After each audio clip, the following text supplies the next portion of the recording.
Ceea ce face ISD un angajator de valoare sau o companie de valoare, asta e în primul rând spirit companiei, mediul de lucru, cultura companiei care există, cultura managerială, cum tu te simți la lucru în acele 8 sau 9 ore care tu le petreci zilnic.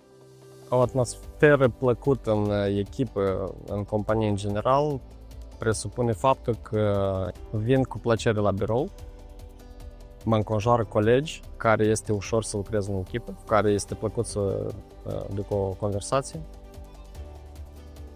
Valorile pe care le oferă compania ISD ne oferă un spațiu mai mare de creștere și dezvoltare. Pentru că oferă mai mare siguranță, mai mare încredere în ceea ce noi facem, ne oferă mai multă responsabilitate și posibilitatea să demonstrăm că noi putem. Aici nu facem ceva abstract, scriem cod pentru niște utilaje reale care funcționează în baza la ceea ce scriem noi. Respectiv, noi avem posibilitatea să mergem direct la client și să vedem în realitate cum se mișcă cele cutii pe conveiere după logica care o am scris-o noi. Deci asta, sincer, motivează foarte mult că munca noastră aduce un beneficiu cuiva. Expertiza sau competențele, cred că asta e ceea ce pe noi ne definește ca companie în domeniul IT.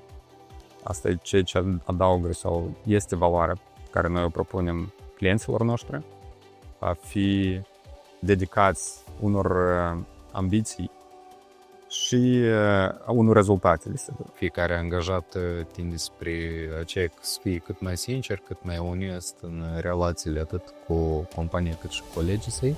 Nu e doar lucru, dar e și parte de interacțiune cu oamenii. Reușești să formezi prieteni care interacționează nu doar atât în timpul lucrului, cât și în afară. Dacă ar fi să explic bunicii mele cu ce se ocupă ISD-ul și în general companiile IT, ar fi că datorită lor noi avem mai mult timp pentru a ne îndeplini visele noastre, pentru că prin tehnologie și automatizare lucrurile devin mult mai ușoare.